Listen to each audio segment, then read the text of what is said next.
前回のあらすじ。ようやくデュマと会えたものの、聞けるのは思わせぶりなことばかり。バルドン警部に青い石のことを尋ねるが、そんなものは知らないと言われてしまう。しかしホテルで休憩していたブライアンは、夢でバルドン警部が青い石によって奇病にかかる姿を見る。慌ててペルー警察に向かうと、バルドン警部は倒れ、怪しげな装服の男が青い石を持って窓から逃げるところだった。しかも同じ時間、エドガーもロンドンで亡くなっていることを知る。慌ててロンドンに戻ったブライアンは、院長室で青い石を拾う。エリスには西ドイツに行ってもらい、ペルーで合流することに。助教授のデビットから IC カードを受け取り、エドガーの家に向かうが明かりがついているものの誰もいないようだった。やむを得ず自宅に帰ったブライアンに宅配が。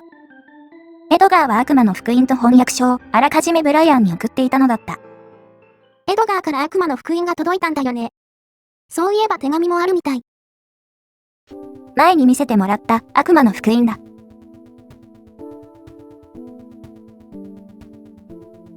これが悪魔の福音を翻訳したものだな。エドガーの思い入れが伝わってくるようだ。手紙の方は、エドガーらしくない乱れた文字だ。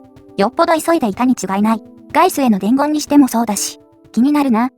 ブライアン、私はとんでもない過ちを犯していたことに今、気がついた。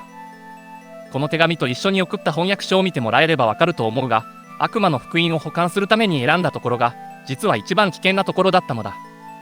この手紙も、家ではなく院長室で書いている始末だよ。とりあえず一応の翻訳書と悪魔の福音を送るので、私の家族の手の届かないところに置いておいてほしい。それとセイントストーンなんだが、まだ調べなければならないことが残っているので一緒には送れなかったが、調べ事が済み次第、君の元へ送ることにする。本当は会って話ができればよいんだが、もう二度とそんな機会を持てないような気がするのだ。何もかも分かってしまった私を、奴らはきっと放ってはおかないだろ奴ら？何に気づいたのかな？う。全てはブライアン、君だけが頼りだ。よろしく頼むよ、エドガー・スミス。あれ？エドガー・スミスも我々の手を煩わせることなく、セイントストーンに封印されたセバ様の魔力で死に至った。セバ様の復活は近い。我がグノーシスの血が、そして我が率いるグノーシスの人たちが、この世を支配する日も目前。さあ皆よ、祈り続けるがよい。今のってグノーシス教団だよね。どっかで見たことが。もう二度と会えないかもしれないというエドガーの予想が事実になってしまうとは。それにしても、悪魔の福音を保管しておいたところはエドガーの自宅なんだし、そこが一番危険だったということは、ひょっとすると、翻訳書を見てみよう。デムリエ村は、北イタリアの東200マイルにあり、不思議な能力を持つ者の集落だった。神官や悪魔払い師、盲目の絵描きなども実存したらしい。グノーシス教について、目的は、邪神セバの復活とそれによる世界征服。朝でも夜でもない時の訪れを待ち、その瞬間、複雑な呪文を唱え、祈りを捧げることにより、セバの封じられたエネルギーを蘇らせるものである。この辺はなんとなく予測できたね。セイントストーンについて、幸せと希望をもたらす聖なる石。その青い輝きは、一切の邪悪を無に変えてしまう威力を持つとある。この世に4つあると言われるセイントストーンは、秘境の奥の聖域にしか存在しない。4つ？その聖域を示す古文書は、精神の血を引く者により解読され、4つとか初耳なんだけど。この先は破れていて読めないようだな。邪神セバは、闇の歴史に君臨していた大魔王だった。だが、精神ユーザーとの戦いに敗れ、そのエネルギーを封印される。精神ユーザーについて、古代、人々に光と希望を与え平和を導いたという神のこと。神々の中で、最も高いところに位置し、その力でセバを葬ったと言われる。グノーシス教の首領、グノーシスの超能力について、グノーシスの魔力に魅入られた者は、それを逃れることができない。その狂気なまでの美しさと人々の心を操る能力でグノーシス現れるところは必ずや滅んでゆくだろう。心を操れるにしては実力行使が多い気がするけど、狩猟しかできない力なのかな。グノーシスの血は闇から闇へ受け継がれ続けるだろう。そして邪神セバ復活のための集団を統率し、世界征服に向け全力を尽くす。グノーシスの子孫は額の隅にキラーウォートと呼ばれるピンク色の石をつけており、それは代々受け継がれていくピンク色の石をつけて、これってデボラについていたあれだよね。エドガーが調べていた悪魔の福音に関することが明確になるにつれ、自分自身を取り巻く状況にエドガー自身不安感を持つようになっていたはずだ。おそらく彼はデボラの正体を確信したとき、自分に残された時間があまりないことを感じ取ったのだろう。そして僕の元に本や翻訳書を送ってきた。エドガー、あなたの思いが伝わってくるようです。僕はもう一度ペルーに行き、あなたの意思を全うさせます。見ていてください。タイミングといい、エドガーの元奥さんもおそらく。ペルーに着いたぞ。さて、どうしよデュマにもう少し話を聞けないかな。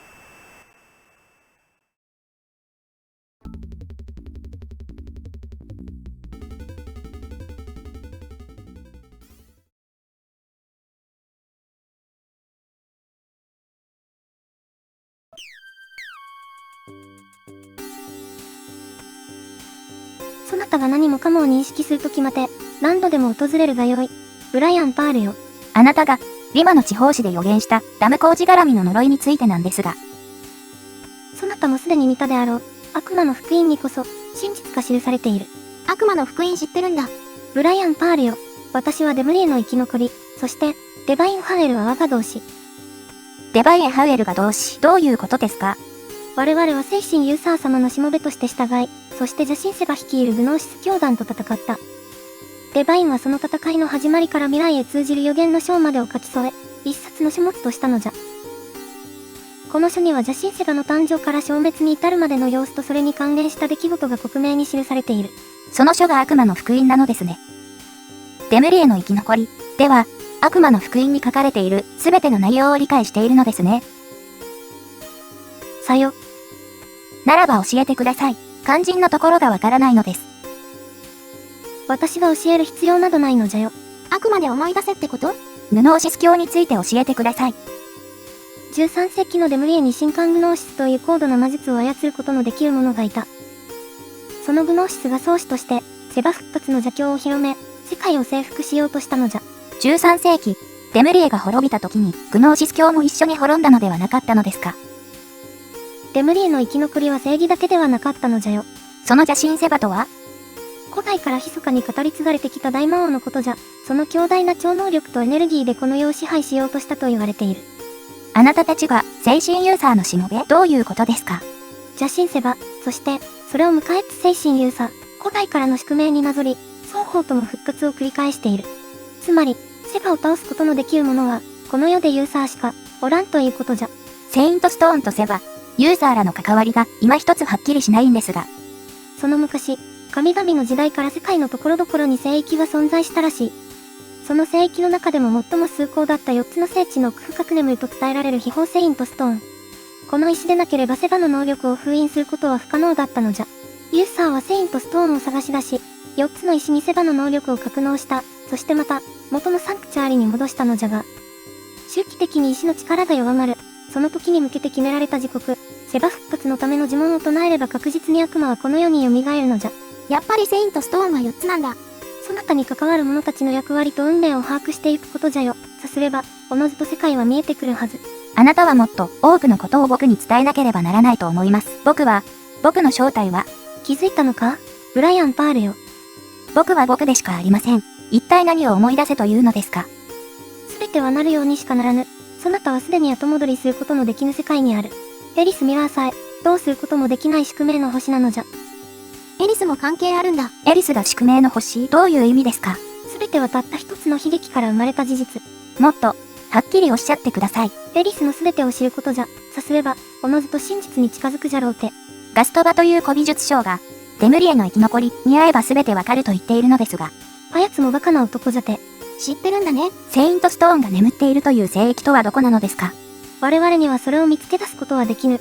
だが、ブライアン・パールよ、これを受け取るがよい。このペンダントは？この中に聖地を探し出すための手がかりが入っているはずじゃ。私は道しるべ、このペンダントはニュグレイ・ハーエルより、預かりし者。確かに渡したぞよ、ブライアン・パール。私はそろそろ行かねばならぬ。また会おう、ブライアン・パールよ。ちょっと待って。言っちゃった。話してくれたような、くれなかったような。エリスの話は気になりますね。とりあえずホテルに戻ってきたけど。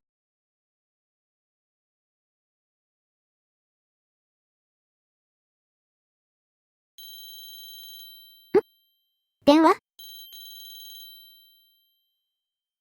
はい。お連れのエリス・ミラー様がお見えになりました。ありがとう。すぐ部屋の方へ来るように伝えてください。そういえば、ペルーで合流って言ってたね。やあ、エリス。久しぶりだね。日本と西ドイツでの調査はどうだった？ブライアンったら、早速仕事の話なの？ね、その話は後でゆっくり。この雰囲気は。やっぱり、とまあ日本での状況はそういう感じだったわ。そうか。お互いにまだ謎を残してるってところかな。ところでブライアンったら、やけに仕事熱心じゃない。今までは仕事の話なんか後回しだったのに。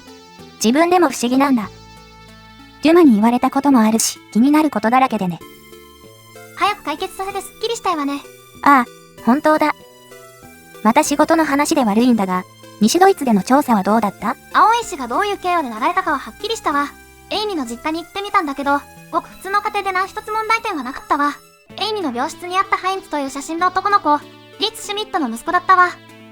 なんだって、やっぱりそうだったんだ。日本でエイミがシュミットという名前に微妙な反応を示したので、あれと思ったの。調べてみたらやっぱりだったわ。シュミット氏の書斎を見せてもらったわ。何か手がかりになるようなものは見つかった？協力者のおかげでね。協力者？ひょっとしてハインツ？そうなの。彼が色々協力してくれたのよ。ハインツから分かったことを詳しく話してくれ。ハインツって以前から古代文明に関することに興味があって、今回父親のシュミットがピラミッド移転の事業に乗り出すことを知り、こっそり父親の書斎を覗いていたそうよ。父の書斎には隠し金庫があって、僕はそのナンバーを苦戦の末、探り当てることに成功しました。そんなことしなくても、直接聞けばいいのに。教えてくれるはずありません。だって、人に知られては困るものを入れておく金庫ですから。それで？美しく輝く青い石が入っていました。その光に魅せられ、思わず取ってきてしまったのです。それをペンダントに細工して、エイミの元へ送りました。そんなことしてたんだ。エイミのこと、好きだったのね。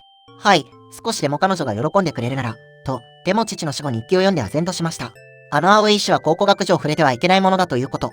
それを盗んだことにより、災いが降りかかるという予言をされたことなどが書いてありました。最終的には父の書斎から石を取った僕の責任なんでしょうが、やはり人道的に父を許すことはできません。聖域から秘宝を盗掘するなんて。青石についてあなたが知っていること全部を教えてくれる？父の日記でどんなものなのか知った程度なんです。ただ、父の仕事の状況からピラミッドに関係のあるものだということは分かってましたが、僕もあまり深く考えず、2つあるのだから1つもらってもいいんじゃないか、って。2つ？金庫に2つの石が入ってたの？はい、そして残りの1つを持って父は再びペルーに行きました。一騒動起きなかった？盗んだものとはいえ、2つあったものが1つになったんだもの。おそらく父は、僕が取ったことに気づいていたはずです。ただ自分自身も盗んできたものだけに、どうしようか悩んでいたのだと思います。プレゼントしちゃったからエイミから返してもらうわけにもいかなかったんだね。本当にあんなことになるとは思っていなかったでしょうね。その、ハインツがエイミにプレゼントしたという青い石なんだけど。エイミには悪いと思ったんだけど、取ってきたわ。ここに来る前、編集部に寄ったから金庫に置いてきたんだけど、持ってきた方がよかった？いや、あの石には邪悪なものが宿っているからね。なるべく持ち歩かない方がいいよ。ガルンロッペスの会社はどうだった？一応、聞き込んではみたけど、目新しい事実は特に何もなかったわ。社内では比較的評判もいいし。あ、そういえば、何？ガルンのロッカーに新聞の切り抜きがあったわ。アントニー・スーザーという男性のひき逃げ事故に関するものよ。何かしらね。どういうことだろう？アントニーって、イザベルの夫だよね。わざわざ新聞調べて切り抜き作ったりするかな？僕たち知り合って、どのくらいになるんだろう。私が入社した時からだから3年前ね。こんな風になったのは1年前だったっけ？おい、そこまで言うなよ。でもね、私、ふと思うんだけど、あなたと巡り合うために会社に入ったような、そんな気がするの。ブライアンって、これまで自分の存在自体に不思議なものを感じたことはない？特に最近はね。でも、もう少しで何もかも、本当の意味がわかるような気がするんだ。本当の意味？そう僕たちの真実だ。あとは何を聞けそうかな。いきなりシャワーに立たないで。いや、君にお土産があるんだ。古美術商から買ったものなんだが。いくつか買ったけど、何を渡す気だろう？何？ララの鏡といってね、真実の姿を映すものだそうだ。見てごらん。何これ？鏡の表面が真っ青で何も映ってないじゃない。なんだって、ちょっと見せてみろよ。ちょっと待って。どういうこと？見てみて、この鏡面白いわ。鏡の中のブライアンってこんなところにほくろがある。おい、やめろ。やった。何照れてるのよブライアンったら。照れてないけど、そんなとこ見るなよ。ブライアンって意外に可愛いんだ。エリスは、この鏡に映ってない？ブライアンも鏡の姿は少し違うみたいですね。あと、ペンダントが気になってるんだけど。そのペンダント、ずっとつけていたっけ？不思議なんだけどよく覚えてないの。気づいた時にはつけていたって感じね。僕のと似てない？似ても何もまるっきり同じに見えるわ。デュマがくれたものなんだよ。ブライアンがデュマからもらったのと、同じものを私がすでに身につけていたなんて。このペンダント自体にも秘密があるのかな。二人が同じペンダントをつけてるなんて、おかしいと思わないか？ちょっと外して調べてみようよ。ダメ。なぜ？このペンダント、外すことができないのよ。嘘つけ。そんなバカなことあるか？だって本当に、外せないのよ。わかった。中にミッキー・ロークの写真が入ってるんだろ。それで、僕に見せられないんだな。やだ。ブライアンったら、でもね、最近思うんだけど、マイケル・ビーンも素敵。わかったわかった。外せないって、そんなことある？シュミット家から他に何か見つかったかい？ハインツ以外の家族からは特に何も。ただ、日記の他に金庫の中から鍵のようなものが出てきて、ハインツの許しを得て持ってきたわ。それを見せてくれないか？で、私たちはこれからどういう風に調査を進めるのが一番いいのかしら？そうだな。リマ大学にはとりあえず行かないと、古代の文献を見せてもらうことになっているんだ。あとはデュマ、ラストバってところかしら。ペンダントのこと、気になるわね。二人が同じものを身につけているなんて。本当だ。デュマに会って話を聞かなければ。これだけ調査しているのに謎は深まるばかりね。今回はここまでにしておきましょうか。エリスも何かありそうだね。でも、起こったことは分かってきたかな。ヌノーシス教の動きが見えてこないですね。それでは、次の動画でまたお会いしましょう。またね。